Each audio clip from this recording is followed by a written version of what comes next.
ہم نے مانا کہ تغافل نہ کرو گے لیکن ہم نے مانا کہ تغافل نہ کرو گے لیکن خاک ہو جائیں گے ہم تم کو خبر ہونے تک۔ السلام علیکم ناظرین، آہ کو چاہیے ایک عمر اثر ہونے تک، آہ کو چاہیے ایک عمر اثر ہونے تک، کون جیتا ہے تیری زلف کے سر ہونے تک۔ ناظرین، میں نے آپ سے اس غزل کے آغاز میں کہا تھا کہ یہ غزل جو ہے غالب کے دیوان کے ماتھے کا جھومر ہے۔ اس کا ہر شعر جو ہے ایک ضرب المثل کی حیثیت رکھتا ہے، زبردست عام ہے، ہر محفل و انجمن میں بکثرت سننے میں اور پڑھنے میں نظر آتا ہے۔ تو آج کا جو شعر ہے یا اس ویڈیو کا جو شعر ہے وہ بھی کچھ ایسا ہی ہے۔ مجھے یقین ہے کہ جو بھی ادبیات سے وابستہ ہے، جو بھی صاحب ذوق ہے، ہو نہیں سکتا کہ ان کو یہ شعر زبانی یاد نہ ہو۔ اور یہ ایک ایسا شعر ہے کہ اس میں کوئی مشکل لفظ نہیں ہے، لیکن معانی کا ایک جہان ہے، معانی کی ایک دنیا ہے جو اس میں مستور ہے، اس میں مخفی ہے۔ تو آئیں تھوڑا سا معانی کی اس دنیا مستور کی نقاب کشائی کی کوشش کرتے ہیں۔ البتہ ہے کہ ہم نے مانا، یعنی ہم نے تسلیم کیا کہ تغافل نہ کرو گے لیکن۔ اچھا، یہاں لفظ تغافل جو ہے اس کے حوالے سے میں تھوڑی سی وضاحت کرنا چاہوں گا کہ عربی زبان جو ہے اس کے مختلف چیپٹرز کچھ شمار ہوتے ہیں۔ کچھ چیپٹرز وہ ہیں کہ جن کو ثلاثی مجرد کہتے ہیں، اور کچھ چیپٹرز وہ ہیں یعنی ابواب جن کو ثلاثی مجرد مزید فی کہتے ہیں۔ ثلاثی مجرد ان ابواب کو کہتے ہیں کہ جن کا مصدر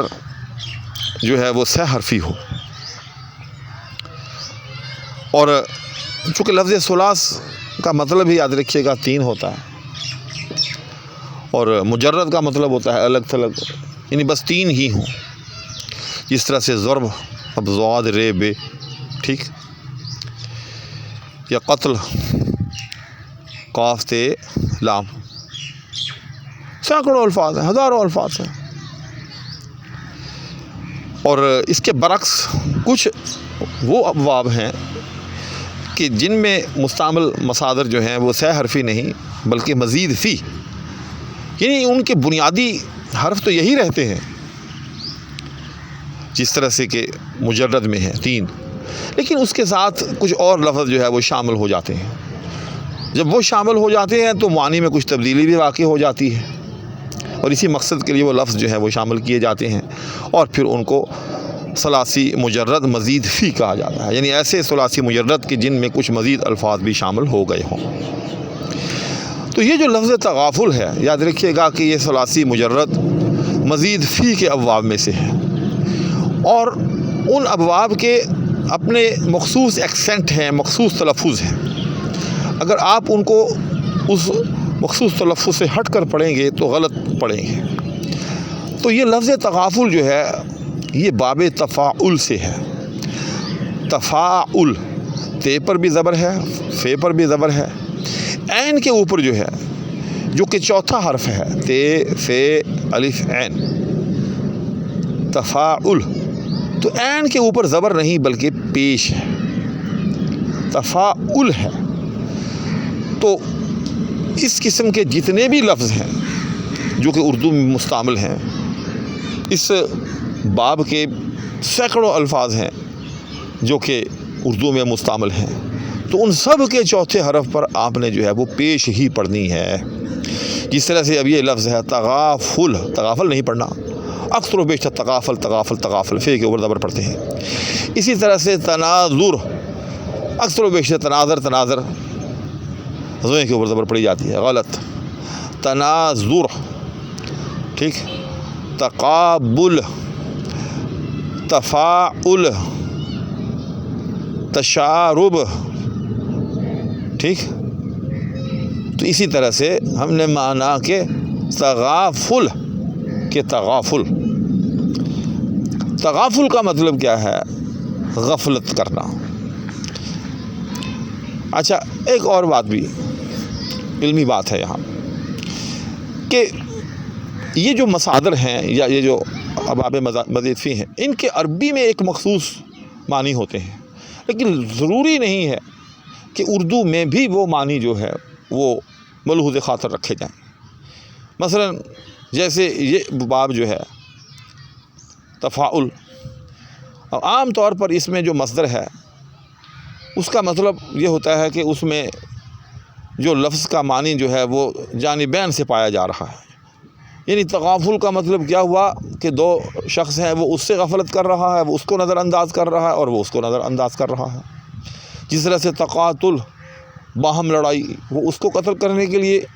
کوشاں ہے اور وہ یعنی اس کا مقابل جو ہے وہ اس کو قتل کرنے کے لیے کوشاں ہے۔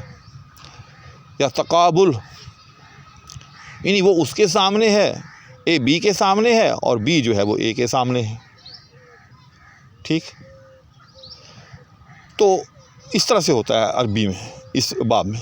لیکن یہاں جو یہ لفظ استعمال ہوا ہے اس میں اس کی یہ جو مخصوص معنوی حیثیت ہے یہ ملحوظ خاطر نہیں رکھی گئی، بلکہ اس میں تغافل جو ہے وہ یک طرفہ ہے۔ تو اس لیے میں نے کہا کہ لازم نہیں، ضروری نہیں کہ ان ابواب کے جو وضعی معنی ہیں، جو حقیقی معنی ہیں، وہ اردو میں بھی ملحوظ خاطر رکھے جائیں۔ جس طرح سے تغافل کے حقیقی معنی کیا ہیں، یعنی جانبین سے، دونوں طرف سے ایک دوسرے سے غفلت اختیار کی جائے، جانبین جو ہیں ایک دوسرے کو نظر انداز کر رہے ہوں، لیکن یہاں یہ مراد نہیں ہے، بلکہ یہاں یک طرفہ نظر اندازی ہے اور وہ محبوب کی طرف سے ہے۔ تو کہتا ہے کہ ہم نے مانا کہ تغافل نہ کرو گے، لیکن کہ بھائی تسلیم کیا کہ ایک دن ضرور تم راہ پر آ ہی جاؤ گے، آ ہی جاتا وہ راہ پر غالب، کوئی دن اور گر جیے ہوتے۔ تو ہم نے مانا کہ تم بالآخر ہمیں اپنے لطف سے فیض یاب کر دو گے، اپنی چشم کرم ہم پر ڈال دو گے، یا اغماز اور یہ نظر انداز کرنے کا جو ایک انداز ہے یہ چھوڑ دو گے، بلکہ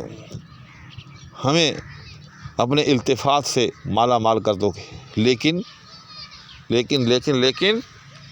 خاک ہو جائیں گے ہم تم کو خبر ہونے تک، لیکن جب تک تمہیں ہمارے دل کی کیفیت کی خبر ہوگی کہ جس کی وجہ سے تم ہماری طرف ملتفت ہو پاؤ گے کہ او ہو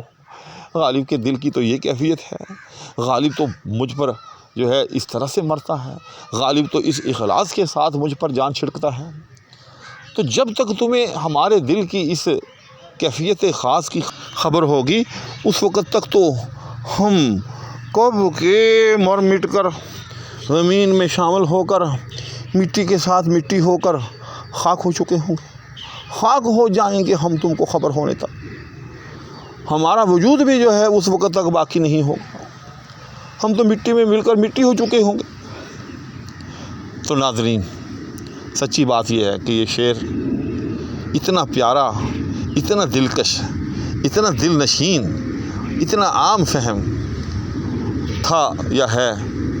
کہ یہ تشریح سے ماورا۔ اس شعر میں جو میں نے گفتگو کی ہے،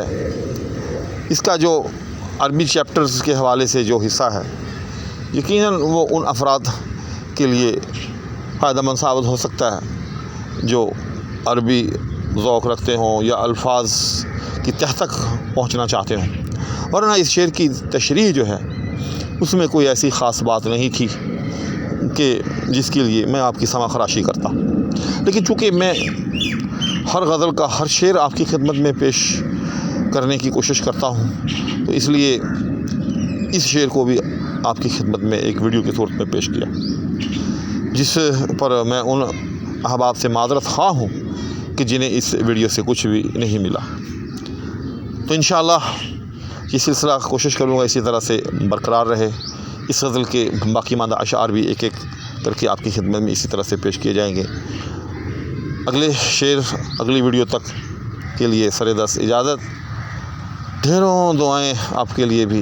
اور ڈھیروں دعاؤں کی آپ سے درخواست۔ اللہ حافظ۔